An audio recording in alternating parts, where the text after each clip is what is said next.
नमस्कार। आज के इस विस्तृत विश्लेषण में हम एड और लॉरेन वॉरेन की सबसे खौफनाक और रहस्यमयी इन्वेस्टिगेशंस में से एक के पन्नों को पलटेंगे। डॉनोवन फैमिली का ये केस कोई आम भूतिया कहानी नहीं है, बल्कि ये मनोवैज्ञानिक खौफ का वो सफर है जो इंसान के सबसे सुरक्षित ठिकाने यानी उसके खुद के घर को ही एक डरावने पिंजरे में बदल देता है। चलिए उस गहराई तक चलते हैं जहां खौफ बड़ी खामोशी से आपका इंतजार करता है। क्या होता है जब किसी अनजान दुनिया का दरवाजा बाहर से नहीं बल्कि अंदर से खोला जाए? सोच कर देखिए, सच्चा खौफ कभी जबरदस्ती दरवाजा तोड़कर अंदर नहीं आता।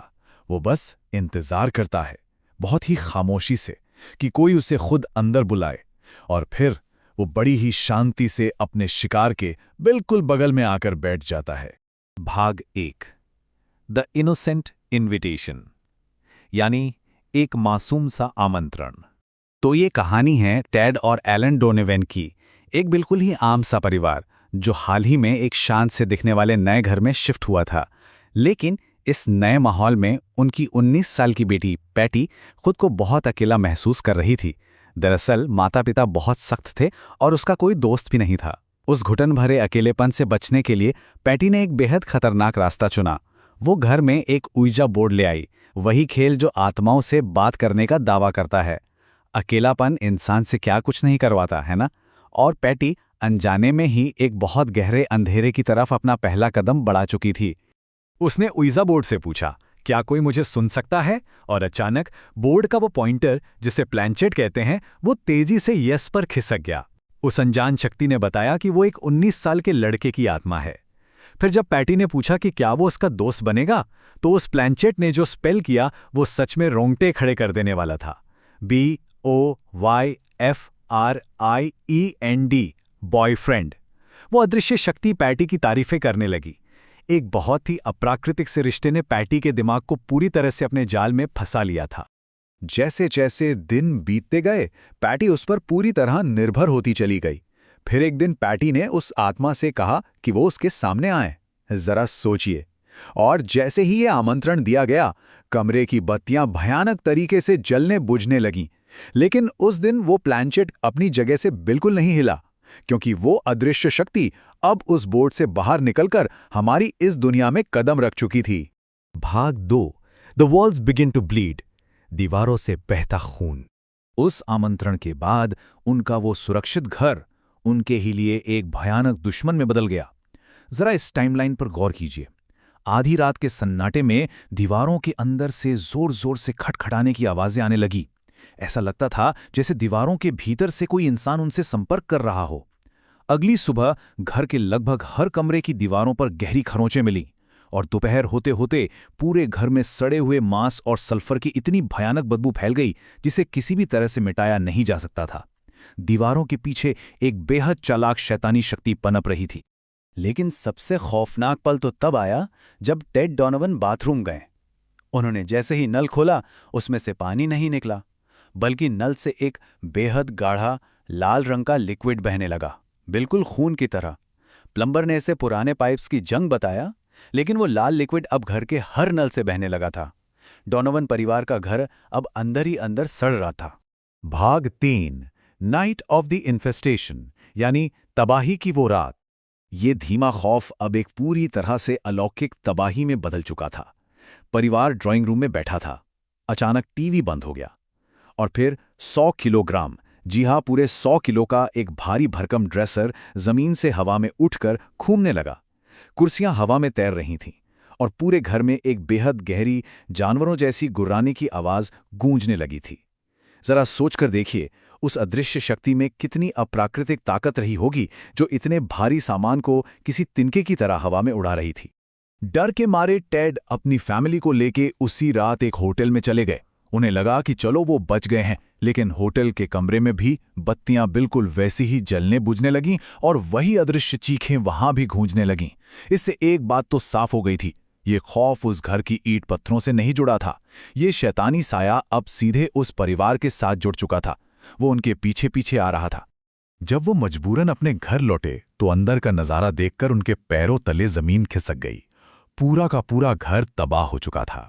बिस्तरों पर सफाई का तेज तेजाब, शराब और परफ्यूम बिखरा पड़ा था। दीवारों पर बेहद भद्दी गालियां उकेरी गई थीं। हालात पूरी तरह से बेकाबू हो चुके थे। और ठीक इसी बिंदु पर दुनिया के सबसे मशहूर पैरानॉर्मल इन्वेस्टिगेटर्स एड और लॉरेन वॉरेन को बुलाया गया। जैसे ही एड और लॉरेन ने उस घर में कदम रखा, उन्हें तुरंत महसूस हुआ कि वहां की हवा एकदम दम घोटू है। एड वॉरेन ने उस शक्ति का परीक्षण करने का फैसला किया। उन्होंने बिल्कुल शांति से दीवार पर 2 बार दस्तक दी। 1, 2, और तभी उस पूरे सन्नाटे को चीरते हुए दीवार के अंदर से ठीक वैसे ही 2 बार दस्तक वापस आई। ये कोई गूंज नहीं थी, ये एक बेहद चालाक शक्ति का जवाब था जो उन्हें साफ साफ बता रही थी कि वो वहीं मौजूद है और उन्हें सुन रही है। इन्वेस्टिगेशन के दौरान लॉरेन वॉरेन जब पैटी के कमरे के पास पहुंची तो उनका सामना एक बेहद खौफनाक दृश्य से हुआ। हवा में तैरता हुआ एक विशाल काला साया। उसकी आंखें खून जैसी लाल थीं। लॉरेन ने बताया कि उस साये को देखते ही उन्हें ऐसा लगा जैसे कोई उनके शरीर से उनकी पूरी जीवन ऊर्जा निचोड़ रहा हो। अगर एड सही समय पर वहां नहीं आते तो वो साया लॉरेन को बहुत गंभीर नुकसान पहुंचा सकता था। इसके बाद वॉरेन्स ने तुरंत अपनी प्रार्थनाएं शुरू कीं, लेकिन हर बार बुझती हुई मोमबत्तियों ने उन्हें रोक दिया। अंधेरे में मिसेस डॉनमन का गला किसी अदृश्य हाथ ने दबाने की कोशिश की। इसके बाद वॉरेन्स ने अपना अंतिम निष्कर्ष दिया। ये महज कोई भटकती हुई इंसानी आत्मा नहीं थी। ये एक डेमोनिक इन्फेस्टेशन था, एक ऐसी अमानवीय शैतानी शक्ति जिसका इकलौता मकसद उस परिवार को पूरी तरह से तबाह कर देना था। भाग 4, द फाइनल एग्जॉर्सिज्म। लॉरेन की एक बात ने इस पूरे केस का रुख ही मोड़ दिया। उन्होंने कहा कि यह शक्ति खुद चल के नहीं आई है, इसे आमंत्रित किया गया है। और तब पैटी टूट गई। उसने रोते हुए अपने उस तथाकथित बॉयफ्रेंड की सच्चाई सबके सामने रख दी। अब बचने का सिर्फ एक ही रास्ता था। एड ने चर्च से तुरंत एग्जॉर्सिज्म यानी भूत प्रेत भगाने की प्रक्रिया की अनुमति ली। जैसे ही पादरी ने अनुष्ठान शुरू किया, कमरे का तापमान अचानक गिरकर बिल्कुल बर्फ जैसा ठंडा हो गया। दीवारें कांपने लगी और खिड़कियों के कांच अचानक टूटकर बिखर गए। वो शैतान अपना कब्जा छोड़ने को बिल्कुल भी तैयार नहीं था। और फिर वो खौफनाक काला साया प्रकट हुआ, लेकिन इस बार वो हवा में नहीं था। वो सीधा पैटी की ओर बढ़ा और उसके शरीर में समा गया। पैटी का शरीर हवा में उठने लगा। उसकी आंखें अब पूरी तरह से लाल हो चुकी थीं। वो अब पैटी नहीं थी, बल्कि उस शैतानी शक्ति का साक्षात रूप बन चुकी थी। एग्जॉर्सिज्म के मंत्र जैसे जैसे तेज हुए, पैटी भयानक दर्द में चीखने लगी। वो आवाज सच में किसी इंसान की नहीं लग रही थी। अनुष्ठान अपने चरम पर था और फिर एक आखिरी भयानक चीख के साथ पैटी का शरीर हवा में उछल गया।